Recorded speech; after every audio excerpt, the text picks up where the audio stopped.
Good day, everybody, and welcome to Industrial Info's Global Oil and Gas Spending Outlook for 2022. I'm Peggy Tuck, and I will be your moderator. This webinar is hosted by Industrial Info Resources. IIR is the leading provider of global market intelligence. We effectively uncover, confirm, validate, and track industrial plant assets and related project spending activity globally. Now, today's webinar is sponsored by LGH, the single largest organization in North America devoted exclusively to the provision of lifting and moving equipment for rent. LGH maintains the most comprehensive inventory of hoisting, rigging, jacking, pulling, material handling, and safety equipment. Their equipment rental customers are supported by local rental representatives and have access to over 20 rental equipment facilities throughout North America. You know, it's anticipated that oil and gas demand in 2022 will return to pre-pandemic levels, but will that spending do the same? So over the next hour, IIR's industry experts will discuss which regions are expected to rebound and what sectors will benefit when they do.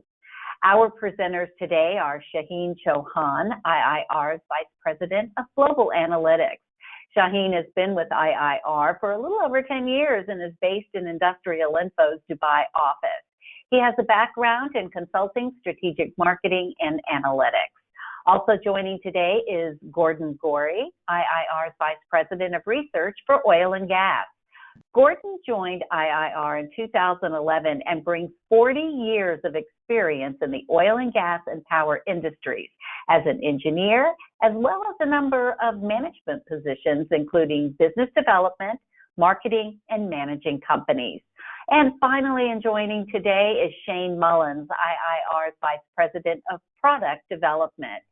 Shane has been with Industrial Info for 30 years and currently specializes in the oil and gas industry as well as supporting the power industry. Now, our presenters are all going to be taking your questions following today's presentation. So if you would like to submit a question, just look over to the side of your screen and you will see an area to submit that. Please feel free to do so anytime during the presentations. Also, we would like to invite you to participate in a brief survey following today's webinar. So let's get started. Here is Shaheen Chohan, IIR's Vice President of Global Analytics. Thank you very much, Peggy, for that introduction, and welcome everybody. During today's discussion, we're going to see and hear a lot of detail, certainly around the short-term spending levels from both Shane and Gordon. So what I thought I would do is really just start by taking a look at the broader market context and that is now really shaping what this current project landscape is playing out and how it's the composition of that. Now, what we can see trending this year certainly is oil and gas markets are really now well into recovery mode from a demand perspective, and this is really starting to help reignite and bring back to the table many of those idled and deferred planned projects that fell out of the pipeline last year. Now, we're seeing reasonably well-balanced markets, certainly from a supply-demand perspective. There is certainly ample crude production capacity still in place to meet the current demand growth levels, but it's the longer-term outlook that is now really about to set the scene, and it's a much more complex outlook, and it's going to be more complex for many of those decision makers. And that complexity is really coming from the momentum being generated by the energy transition. So moving on, if we consider looking forward, next slide please, Shane.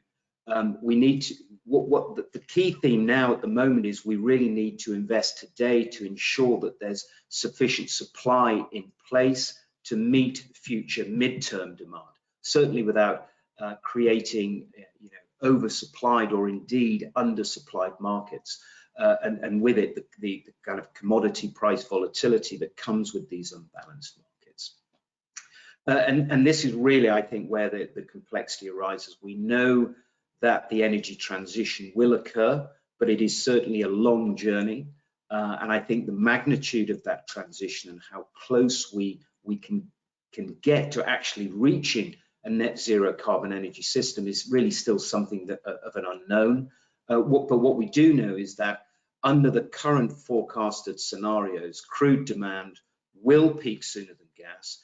Gas will certainly have more relevance and application in the energy transition, and the demand for refined products certainly from the transportation sector will show declining growth rates and some degree of displacement going forward, certainly into the long term. Now, if we look at the numbers here, and what we can see is what's based on our currently tracked almost $2 trillion worth of active projects globally. These themes are really starting to shape what spending is being planned for already. We will shortly see, as I said, a lot more detail around how different regions around the world are going to be positioning themselves for the transition, because we should expect to see differences in not only the pace and the size of the energy transition across different markets, but also the type and composition of spending. And that change, that difference is going to be on whether you are a market whose economy is heavily dependent on the outlook for production and demand for hydrocarbons, or whether indeed you will be a buyer or a taker of hydrocarbon-based energies. So moving forward, here is just a few examples of how some of the oil majors are already responding to the energy transition. You see a number of oil and gas companies have already set net zero emission targets. Now, despite the current economic challenges, many have announced their plans to decarbonize their operations and their value chains. And many are now working towards how to make their core hydrocarbon businesses more resilient to this transition, whether that is exiting high carbon or higher carbon intensity and low yielding assets, or redefining how and where they need to expand into those low carbon businesses through investments in new technologies and innovation. And I think by doing so, these oil and gas companies can really help position themselves to be much more relevant and attractive to the next generation of talent and young engineers and designers. Certainly, I think this is important because we're at an important crossroads. We're at a time when the industry as a whole is seeing both an exit of legacy skill sets and talent and a potential future mismatch in the current skill sets they have versus what's going to be required going forward. So moving forward, we're going to be looking and hearing both from Shane and Gordon, who are going to be giving us a sheep dip into the detailed spending across different geographies very shortly. But just looking at our 5-year industrial spending forecast model, which you can see here, and I've carved out the data for production, pipelines, and terminals. What we can see is we're starting to see some of that deferred and on hold spending now coming back. This year is still obviously something of a reset year. I think this year still has a high degree of uncertainty built into it, and much of that is aligned with concerns around COVID variants and with it possible additional lockdowns. There are also some bottlenecks in supply chains and some labor challenges still being worked through for these markets, and really to some degree are impediments for project owners to get their projects to market. So it's not until we really get into next year that our current forecast and projections start to see spending levels trending much higher. Now, crude markets and the refining sector are probably going to take a little bit more time to return, as they probably have the most downward exposure to the energy transition, and certainly access to funding for some project types remain quite challenging, as many investors, as we've seen over the last 12 to 18 months, are increasingly implementing ESG ratings into their investment decisions. Now, moving forward into my final slide before I hand over, on the gas side of the supply chain, there is obviously a lot more certainty in terms of longer term demand. Gas will play a major role in supporting the energy transition through its green credentials. And that's really both as a standalone energy carrier, but also its role as a baseload the role it plays in baseload power generation to support the renewables build out, such as wind and solar, and certainly until the battery storage solutions really fully scale and become cost competitive. So with that as the kind of the scene setter, I'd like to hand over to you, Gordon, if I may, and bring you back into the discussion and give us a work through and some your views on what the short-term spending outlook is going to be, and certainly let's talk about some of those trends, if we may. Thank you very much, Shaheen. Now let's just start by looking at the big picture, or what I call the 40,000 view, and looking at the box to the left. You can see by the arrows where the changes have taken place versus this time last year, and this is talking about projects that are under construction. So the arrows dictate up or down versus each region from last year. And about this time last year, we had just over 3,050 projects valued at 402 billion. So as you can see, the count is up, but the value compared to last year is slightly lower. Now, looking at the right-hand side, we have ranked the overall spend by region, and as you can see, on this basis, the top 5 regions from a potential spend point of view are ranked USA and Canada, East Asia, Russia, and finally Africa. And just of note, the only change here compared to last year is that Africa has just slightly taken over from where we had the Southeast Asia. So that's just the general picture. So I'm now going to bring in Shane to add a very brief opinion on this slide.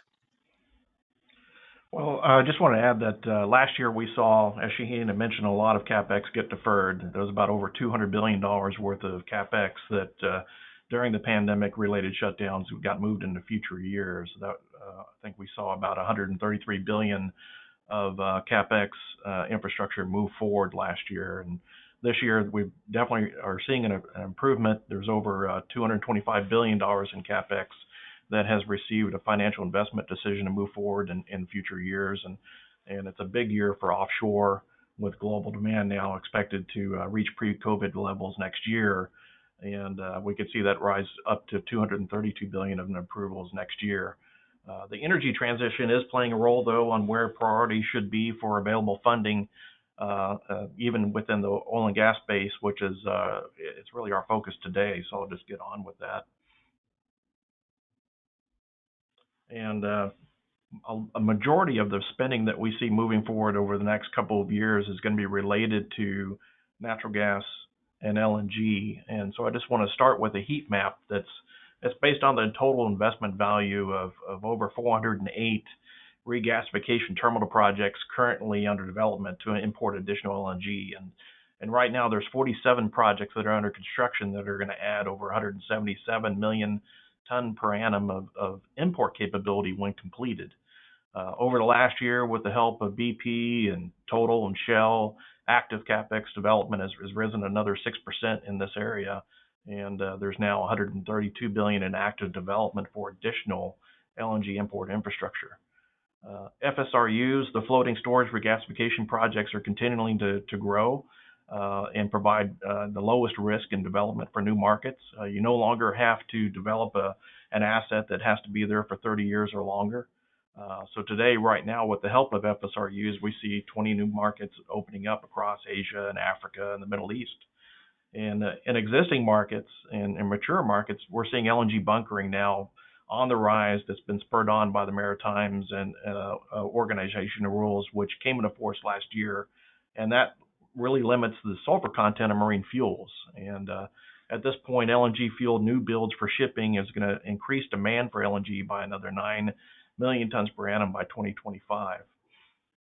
So that's really helping out with the LNG demand fundamentals that we see still in place, even though we're in an energy transition. Today, we're experiencing record high LNG spot prices, and that's brought a lot of buyers back to the table for signing those long-term service agreements that are needed to finance additional liquefaction projects, especially considering when LNG demand fundamentals are still on track, even though accounting for the emission targets that the governments are setting for 2030 and beyond, we still see natural gas demand growing out to 2035 before we see a leveling off of any kind. Demand for LNG is expected to reach 560 million ton per annum by 2030. To produce that, we're going to need to have 650 to 700 million ton per annum of nameplate capacity in place. And today there's only 430 metric ton per annum operational, although we do see restarts expected in Egypt and Yemen at some point, and some debottlenecking planned across the existing fleet of LNG, especially in the U.S. and Australia. Some additions there in Nigeria, but we're still going to need the approval of 100 million tons per annum by 2025 to meet demand out to 2030. And then yet again, another 50 million ton per annum by 2035. So this is really setting up for another record year of approvals. And just looking at that, last year, only Sempra's Coastal Azul project reached financial investment decision last year globally. So it was a pretty weak year as far as financial investment decisions. But this year, we're now witnessing the largest expansion on record move forward from which is the Qatar Gas North Field expansion and Gazprom's approval of their Baltic LNG project in Russia. These are going to be likely now followed by the Woodside's Pluto LNG project in Australia and Venture Global's Plaquemine LNG project later this year in the United States. And CapEx in the LNG space is going to be going beyond the liquefaction and infrastructure we see under development today, as Europe's need for lower emissions-based fuels over time is launching the development of carbon capture and storage projects as well. Qatar's North Field expansion is now including plans for carbon capture, and this is leading several U.S. developers along with Russia and Australia to move in that direction as well. And with that said, we still expect to see additional approvals next year, with front runners being Sempra's brownfield expansion at Cameron, Cheniere's mid-scale project, and also the Tellurian Driftwood project move forward over the next couple of years, which is our forecast period that we're talking about today, 2022 and 2023. Okay, thank you, Shaheen. So let's get through all of the regions now to give you a headline for each of the region, and we'll start from where the sun rises in the east and move along across each region. So here we're looking at Oceania, and in this region the spend is heavily slated to gas-related projects, which sort of backs up what Shane was just saying. And where we're tracking some 32 billion of projects that could kick off 22 and 23 time period. But we have a bit of caution here, and I would draw your attention to the bar charts to the left. And you can see that a good number of these projects, both for 21 and 22, are predicted to have a medium chance of kicking off. That's those in yellow. And we continue to follow these projects very closely, as these projects that sit in this category can be the change makers when you're looking at the numbers. Now, breaking down the pie chart, you can readily see that the production sector and the pipeline sector of the industry amount to a good proportion of this spend that's looking for 22 and 23. So Shane, maybe you could jump in here with a bit more detail, slight more detail for this region. Yeah, in Australia, the capex that we saw move forward last year was pretty dismal, but the outlook for major FIDs this year is really positive. The main drivers that Australia really still sees their carbon neutral LNG opportunities as an opportunity for them. With additional carbon capture, they can compete on the world stage, and the big spending right now is focused though on LNG backfill. And that's going to be the main driver for a lot of the capex taking place over the next couple of years. You started with the Darwin LNG plant having to replace the gas coming in from the Bayu-Undan field, which is now winding down production. So you have Santos planning to approve the $5 billion Barossa natural gas field development. Eni still plans to approve the Evan Shoal project behind that, which is an $800 million gas processing platform, which could feed Darwin LNG as well after Barossa. For the Wheatstone LNG operation, you've seen the FID reach this year for the Julimar gas field development, and that's going to include subsea infrastructure to tie back to the Brunello field and feed the Wheatstone offshore platform manifolds via 2 additional flow lines. That starts construction this year, and then Shell is still moving forward with the financial investment decision of the Crow offshore gas project next year. Both Santos and Woodside are now developing carbon capture projects for net zero LNG production, with Santos likely to approve the Moomba carbon capture project next year. And it now looks likely that Woodside will approve the Pluto Train 2 LNG liquefaction project later this year. Onshore, in Australia's coal bed methane production is going to continue to ramp up drilling activity over the next year, while FSRU-based LNG regas infrastructure is going to start construction to mitigate supply shortages on the southeast of the country.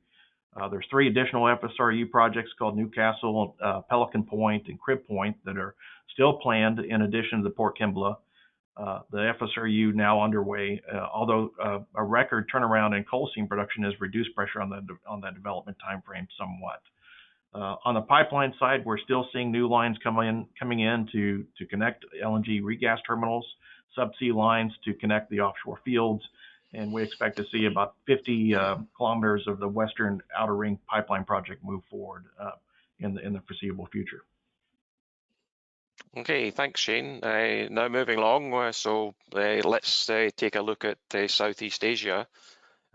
This region has long been a producer of oil and gas for a number of years, but many of the current operational plants are now aging and maturing at a time, unfortunately, when energy demand is expected to increase across the region off of a population that is expected to grow by 25% by 2040. It's also the home to a rapidly growing middle income as well as industrial growth that could triple, and is leading to projections that the region could account for 14% of the world's future energy demand. So with all that said, how is oil and gas sector responding to such a future outlook? Now, as you can see, over the next 24 months of spending, we are tracking about 70 billion of project activity, with a construction kickoff over the next 2 years. Again, a good proportion of the spend is geared to projects associated with natural gas. The fields producing crude are mature, going back many decades, therefore much of the infrastructure is already in place. So as you can see from the pie chart, we're seeing a very strong growth in storage terminal aspects of the industry, covering both LNG storage as well as liquid storage to support the growing refining capacity. Another bright spot is developing the natural gas resources and installing associated infrastructure to help meet this growing demand. Shane, maybe you could jump in again with a little bit more detail. Yeah, just on the gas side, and in Southeast Asia, while there are numerous offshore projects continuing to move forward to prevent production declines, you do see that Thailand, Singapore, Vietnam, Malaysia are continuing to develop additional regasification terminal capacity to import LNG to meet that declining gas production, and also advance gas to power projects across the islands of Indonesia. And the Philippines, you're still seeing the need to replace the Malampaya gas field there. They've had some brownouts in power due to maintenance out of that field late last year, and the pressure is on really now to support the 3.2 gigawatts of gas-fired capacity that's in that country. So there's another 13 regasification projects planned in total, worth over $7 billion in development, which could be moving forward over the next couple of years in this region. Okay, thank you. Let's move along. South Asia. South Asian region for us consists of India, Pakistan, Bangladesh, and Sri Lanka. And of those countries, India, being obviously the largest economy, will probably see the largest portion of investment in oil and gas industry going into 2022 and 2023. So let's start with India. We expect to see significant development relating to natural gas, resulting from a government initiative to have natural gas as 20% of its energy mix by the year 2030. So currently we have 4 LNG gasification terminals are under construction and expected to become operational at various times during the first half into the second half of 2022. In addition, we are seeing 3 LNG regasification terminals are proposed and have the potential of being approved over the next 12 months. This natural gas initiative has also spurred the development of natural gas pipelines, with approximately 1,800 kilometres of pipe currently being proposed, the majority of which is slated to kick off sometime during 2022, maybe into 2023. Okay, let's turn our attention to crude oil and specifically storage. Indian Strategic Petroleum Reserves Limited, or ISPRL, has proposed 4 locations in which to construct underground cavern storage as of the base product.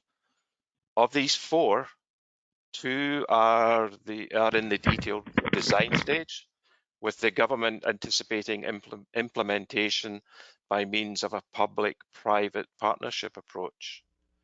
Expectations are at the moment that they will begin construction towards the first half of 2022. And just not forgetting crude oil, obviously India's oil and gas sector, which is ONGC, has a number of plans to ramp up its production of crude oil and associated gas lift at its main offshore locations. Now moving on to Pakistan. In Pakistan, the TAPI pipeline, which is one that's coming from Turkmenistan to Afghanistan to Pakistan and possibly India. This natural gas pipeline, believe it or not, still remains as a possibility of being developed despite the current turmoil in Afghanistan. The longest sections of the proposed pipeline run through both Afghanistan and Pakistan before terminating at the border between Pakistan and India. At best, a clearer picture should emerge in 2022 as to the likelihood of this project progressing, and I might add, if at all. But perhaps a better chance of proceeding is the 1,100 kilometre gas pipeline between Karachi and Lahore, whereby a joint agreement between Pakistan and Russia was recently put to signature. This pipeline will be very much dependent on the development of regasification terminals in Pakistan. And finally, as in India, Pakistan and Bangladesh and Sri Lanka are also considering LNG regasification terminals consisting of floating storage and regasification units. And as Shane mentioned, this seems to be the favoured technology to implement. With that said, let's move on again and move to the Middle East. Shane, Middle East, thank you.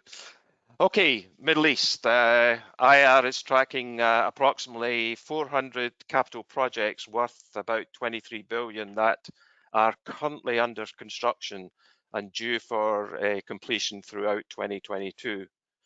Of this total, Saudi Arabia, Iran and United Arab Emirates combined account for 60% in value terms. And taking account across the regions and considering the various sectors, crude oil production leads, followed by gas processing, and then natural gas production that combined amount to about 17 billion. The remaining of coverage for this sector that's under construction is covered by liquids and gas pipelines, as well as storage facilities. So looking forward into 22 and beyond, Middle East, much like most other oil producing regions throughout the world, is reflecting change in how projects are executed, such as increasing requirements for local content, increased efficiency, and importantly, CO2 emissions that go hand in hand with how funding is potentially made available.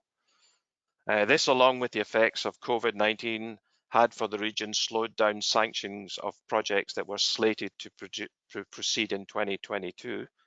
But with that said, the region is expecting to now move into a more positive stage. And from my point of view, some of the drivers behind all of this will be for the region to maintain and or increase its market share. An example of this would be Qatar adding liquefaction facilities supported by the North Field offshore expansion. Another example is just in the recent news that Saudi Aramco may be looking at foreign investors to fund the 110 billion Johara unconventional gas fields project as it tries to diversify from its traditional oil sales. Okay, now taking a snapshot of projects expected to kick off in 2022, we are tracking just over 400 capital projects amounting to approximately 48 billion that have completion dates all the way through to year-end 2026. The peak of these project completions, amounting to about 140 projects, are expected to take place mid-24 into early 25. Now, perhaps surprisingly for this region, a good proportion of this future development is located offshore, with both the UAE and Saudi Arabia leading the way, where they're moving ahead and exploiting both their existing fields as well as the yet to be developed areas. So with that, let's move on to Africa. Okay. Now turning our attention to this region, Africa in question. Of the total projects we are tracking, we are currently seeing approximately 200 projects valued at about 73 billion that are planned to kick off over the 22 and 23 time period, of which just over 60% is related to gas. However, as you can see from the bar chart and just looking at 2022, the majority of these projects sit in the yellow or medium category, thus suggesting they are not quite set in stone and thus have the potential of moving into 2023 and even possibly beyond. So Shane, with that said, perhaps you could maybe add some colour to this region?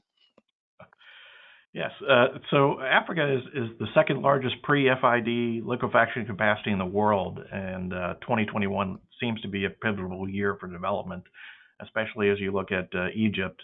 Egypt LNG and the Damietta LNG are two 5 million ton per annum liquefaction plants that are being brought back to life now that the Zohr project is meeting domestic gas needs at 6 BCF a day. There's some additional subsea pipelines that are planned there in Egypt to get additional gas to the Port Said gas processing plant in the next year. Another $540 million worth of wellhead platform and drilling work, as well as some additional compression infrastructure there set to kick off construction this year. In Mozambique, you still have about 50 billion in Africa's proposed liquefaction capacity and active development. There have been some delays, but there's billions of dollars moving forward in subsea offshore work that's still planned to kick off to feed the ENI and Total projects offshore and Exxon's LNG projects. ENI has the 7 billion Coral South FLNG, which is still on schedule to start up next year.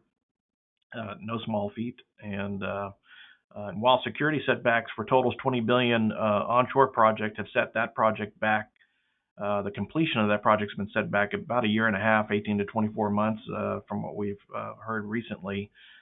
We're still seeing several offshore projects move forward over the next year to support the development of the Golfino and Adam fields located within Offshore Area 1.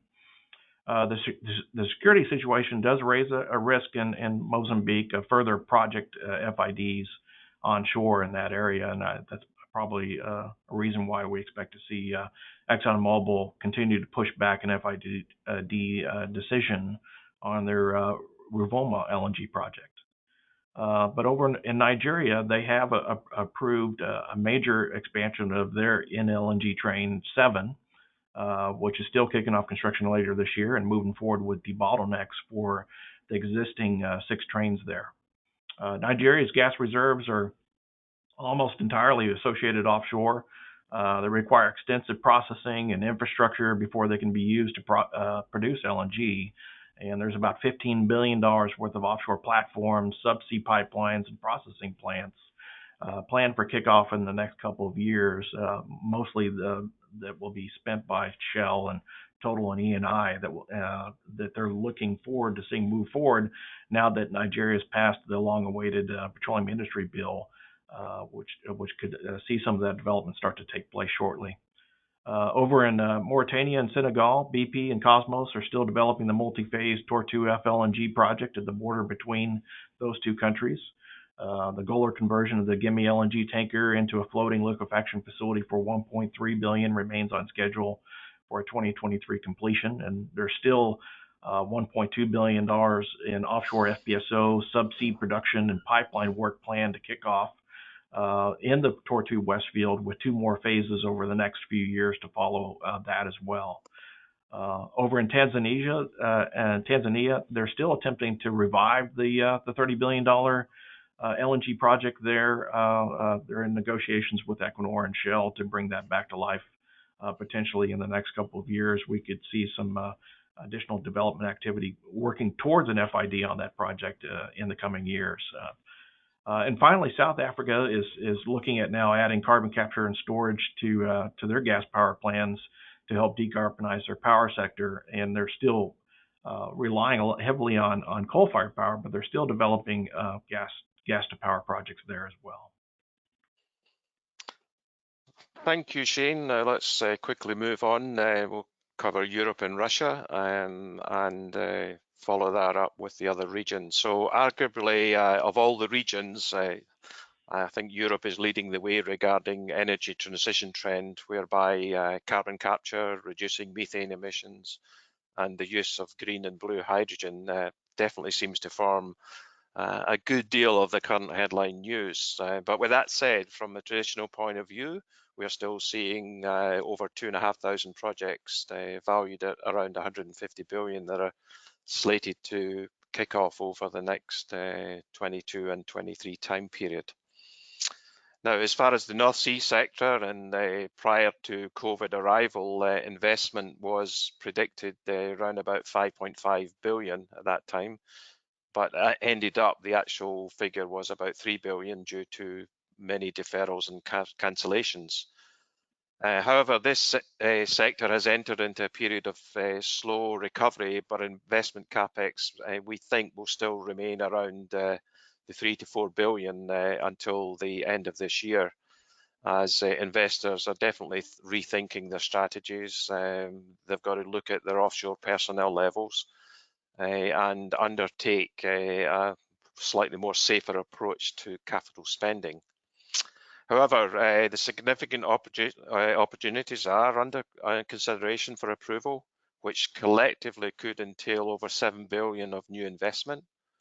If these do progress, then overall investment levels should rise to about 5 billion in 2022, then level off around about 4 billion per year through to, we think, the year 25. Taking into account any additional capital investments that come in during that time period. Now, around a third of UK offshore well decommissioning plans were deferred last year. Low oil price, but they still deferred them. And activity is slowly recovering and will be followed by a further increase in 2022 as companies start to revisit these deferred plans. However, given the price of oil and at the same time, some companies may look to advance existing plans presently that they deferred in order to benefit from these higher commodity prices. Now, as for net zero emissions from the offshore sector, what we're seeing is operators are committed to work collaboratively towards the aim of this roadmap of 2025 to set out a way through energy transition. And support or at least try and support the UK in achieving net zero targets. Most prominent projects in decarbonisation of offshore production sector will involve probably power from onshore solutions, as well as installation of renewable energy source dedicated to provide electricity for all of the production infrastructure. So Shane, can I pass you on to maybe add some more flavour to this? Yeah, just onshore, Europe's demand recovery and domestic production declines are going to continue to require additional pipeline and LNG import terminal development. On the pipeline front, Europe's largest gas pipeline project, the Nord Stream 2 project, has recently been completed and should start sending gas before the end of the year. Hopefully, their natural gas prices are quite high right now after a pretty cold 2020-2021 winter, and they're now competing with Asia for some of the highest LNG landing prices that we've seen in years, at over $20 per million BTU. Europe now has about $2 billion in LNG bunkering projects to support North Sea and Baltic Sea marine traffic, which is going to allow the Mediterranean Sea to become an emissions control area. There's lots of bunkering related projects to continue to be developed across France, Spain, Italy, Malta, Greece, Cyprus, and Turkey. And that's going to be picking up further as there is a parliamentary push to place all European waters in an emission control area. So we could see more bunkering continue there as well. And with the Groningen gas production dropping quickly and being phased out, Germany still has a number of small pipeline projects, meter station projects, connecting new gas supplies with the low caloric gas network to move forward. And they now have plans to repurpose some of the L-gas pipeline infrastructure over to carry hydrogen. As Gordon said earlier, carbon capture, utilization, and storage projects in Europe are really still on the rise, mainly to reuse the infrastructure already in place. You've got the Northern Lights and Polaris CCS projects in Norway, and Porthos, Athos, and Aramis projects in the Netherlands, and in the Belgium cluster there, the Acorn, Liverpool Bay CCS projects, and the Northern Endurance Partnership in the UK, and there's going to be more that'll follow that. There's a growing number of pipeline conversion projects being planned to kick off late next year that are going to connect planned pilot projects for gas to hydrogen storage conversions as well, all to begin the process of decarbonizing industrial customers which can't be electrified. This is going to take many years to take place, but we do see some early projects moving forward that could facilitate offshore green hydrogen production down the road.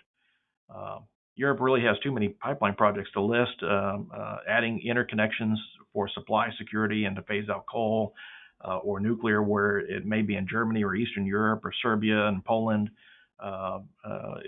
Poland is removing themselves from the Russian gas entirely by the time their contract expires next year.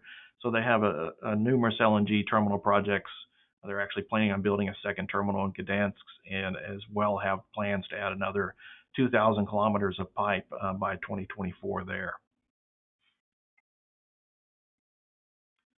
So just moving on to Latin America, in Brazil, Petrobras has continued to develop the pre-salt area of the Santos and Campos bays.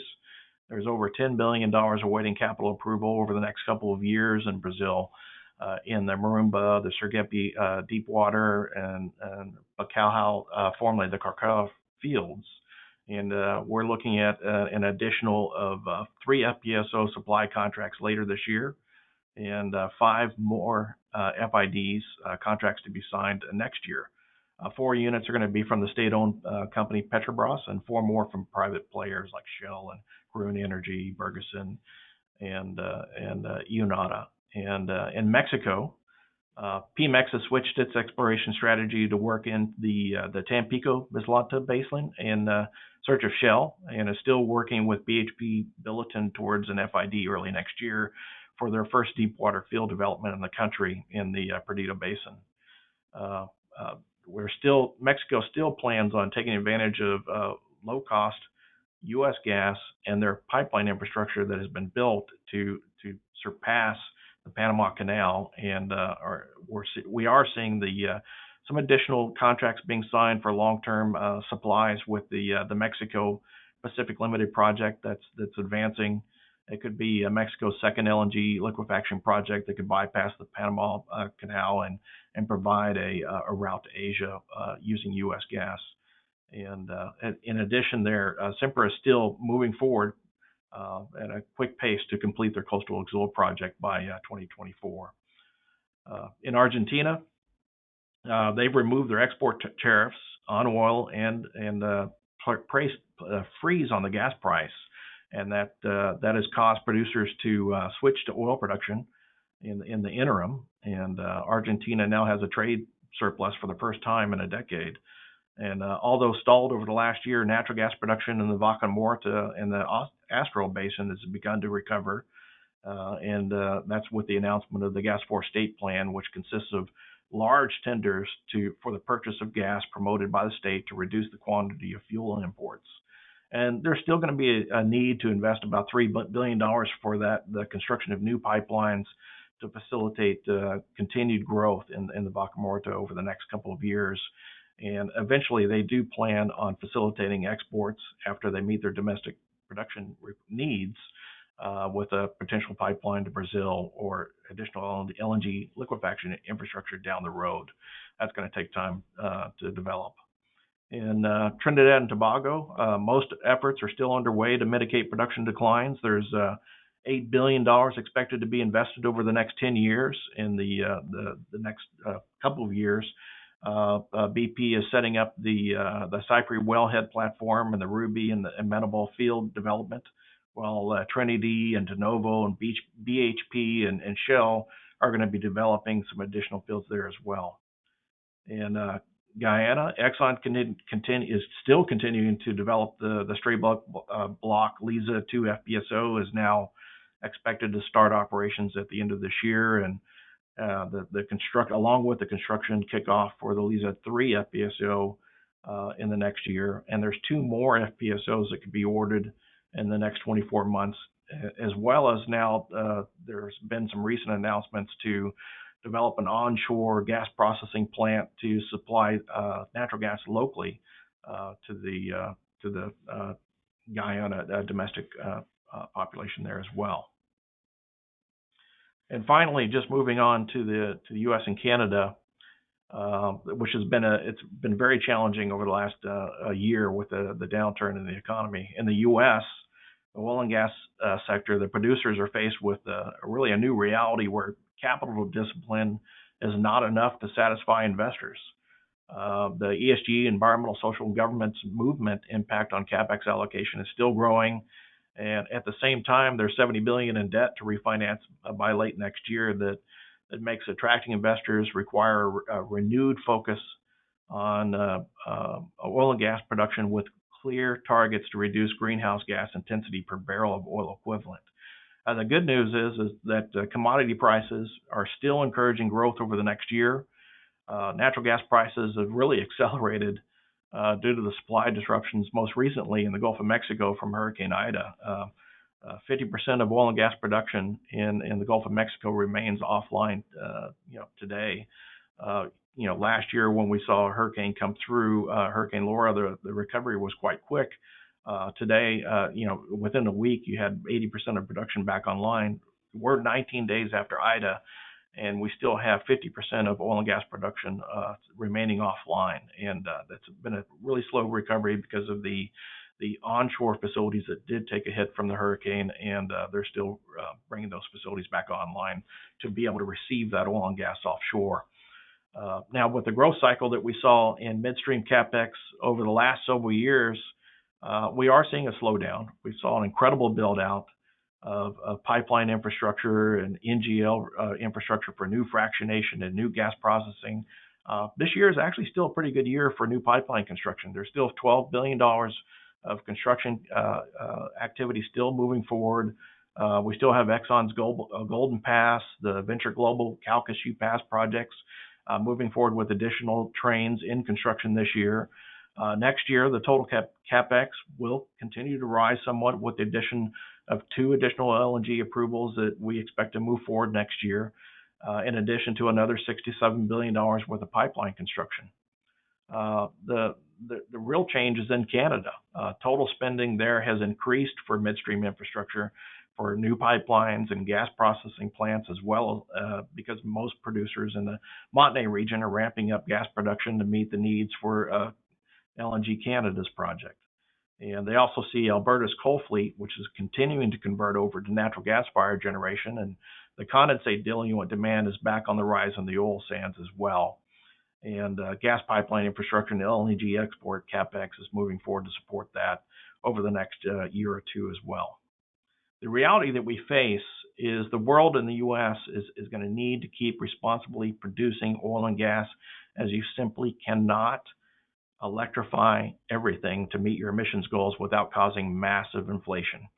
And anytime you slow down oil and gas CapEx, you're going to start to see oil, commodity prices raise, and that increases the price of everything. Oil demand has not peaked. It's not going to peak for many years. Natural gas production growth is going to continue to displace coal globally, and LNG production growth is going to continue to displace wood for cooking fuel. And so there's a lot of life left in this industry. And that's why I do think we're going to see carbon capture, utilization, and storage projects start to move forward, because we have to keep oil and gas in the mix. You cannot electrify everything. And with that, I'll hand that back over to Peggy for questions and answers. Thank you so much, guys. That was some really good information. And as expected, we do have some questions coming in from the audience. So, excuse me, let's get started.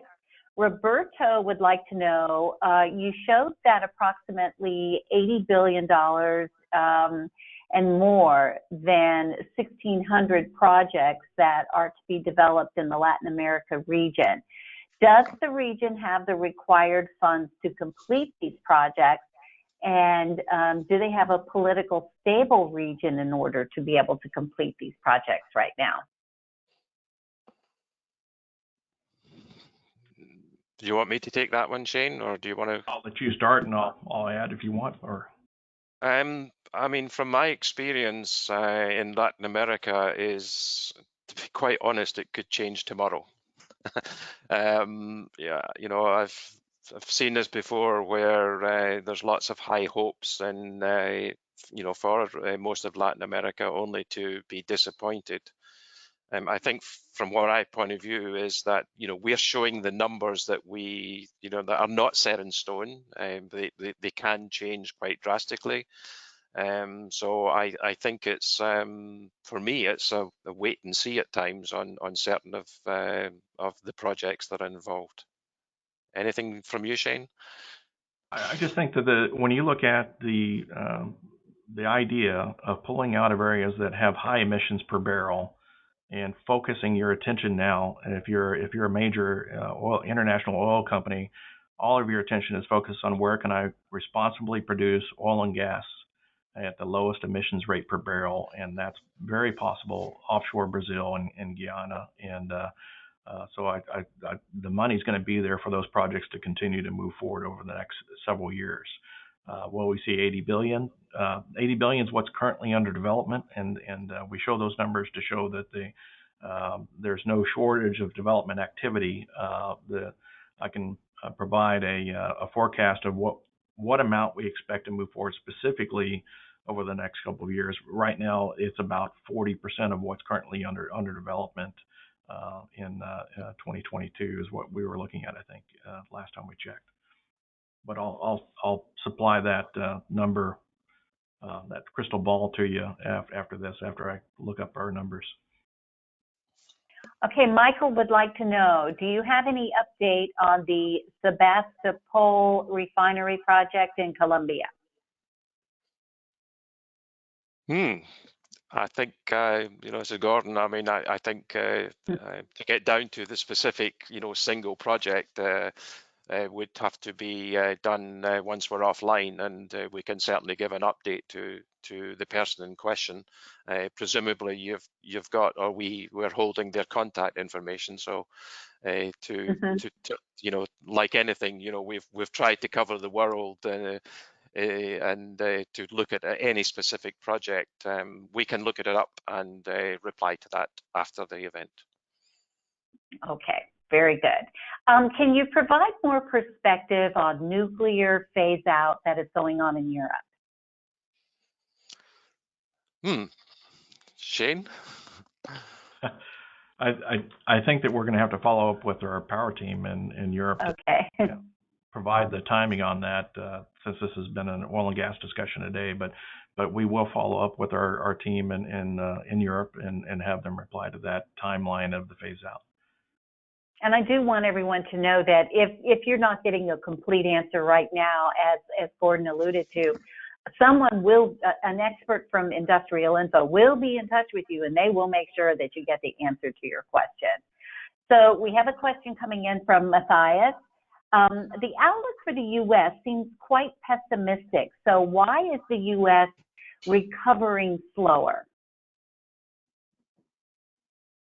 Well, this is again the the U.S. has had a massive build out of capex and building pipeline infrastructure, gas processing infrastructure, LNG liquefaction, which is still continuing to this day.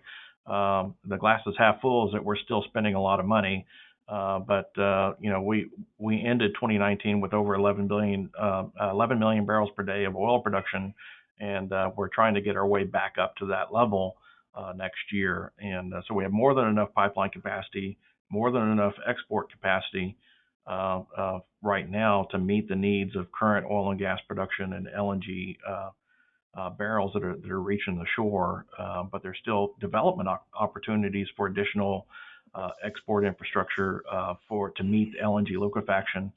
And so spending is still continuing to move forward. It's just not at the same pace that we've seen during this incredible build out that we've seen over the last 7 to 8 years.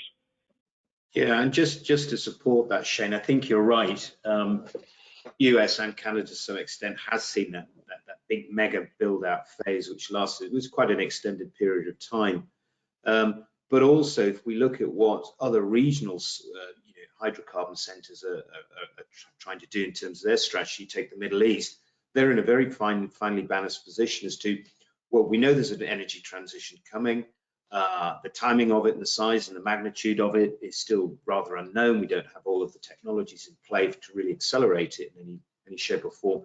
So locations like the Middle East would prefer not to leave their natural assets and their resources in the ground. So it's really about exploiting those assets and those resources, as Shane said, in the most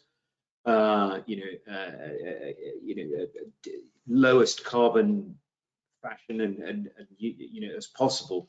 But that's going to create competition for US producers, whether that's on the gas side or on the crude side. So there is going to be this continuous pull, I think, going forward. And I think in a way, I don't think the US is actually recovering slower. I just think it's actually a degree of cautiousness that's being built into some of those decisions right now. Okay, and we have one final question here, and it has to do with the carbon capture news. Can you give us an update on that? Yeah, we talked about it a little bit in Europe, but in the U.S. and Canada, both countries are implementing tax credits for carbon capture, and that are going to make the economics work out because they have to. This is really a kind of a new trend, but there's already $4 billion of carbon capture and storage related projects being proposed at this point to mitigate over 23 million tons per annum of CO2 on an annual basis, and that's from companies like Occidental, Valero, Chevron, Conoco, ExxonMobil, and even midstream companies like Enterprise Products most recently, looking at capturing carbon from petrochem and also from refining as well, and take advantage of some of their existing assets that might be underutilized and repurpose them to provide carbon capture opportunities in the Midwest, and really keep oil and gas production responsibly produced, and mitigate emissions and remain competitive to where we can still continue to sell our products into Europe, which is trying to achieve some pretty incredible goals over the next several years. And they can't do that without importing low carbon fuels. Yeah, and I think up until now, carbon capture has definitely been very, very expensive. but I think what you're getting is industrial areas where it would make sense to gather the emissions from a number of plants owned by various companies and pulling that together to be able to capture the carbon in let's say at least a less financial hit as it would normally be. And the other aspect of it is collecting all this is, where you're going to see it more prominent is areas where they've already got an infrastructure to send the carbon either offshore or onshore to depleted fields so that they can inject it back into the ground. So location, I think will probably dictate which projects go ahead, and they will go ahead. I'm sure that they will go ahead because Europe now is saying, we'll take your LNG, but have you captured the carbon in that vessel? So I think that will be what you'll see in the future. Okay, I want to say a big thank you to Gordon and Shane and Shaheen. Some great information over the last hour. I also want to say thanks to all of you for submitting those great questions. And as I indicated before, if for some reason you didn't get a complete answer on your question, don't worry, because an expert from Industrial Info will be in touch with you. They will make sure that you get a complete answer and all the information you need. Once again, a very special thanks to our sponsor, LGH, the single largest organization in North America devoted exclusively to the provision of lifting and moving equipment for rent. If you'd like more information on their products and services, go to rentlgh.com. And also, if you would like more information on any of the products and services that are offered by Industrial Info Resources, please be sure to reach out to your sales rep or go to the website at www.industrialinfo.com. We'd also like to invite you to take part in just a brief survey following the close. And that wraps up our webinar for today. Thank you so much for joining us, and I hope everyone goes out and has a great day. Thank you. Bye.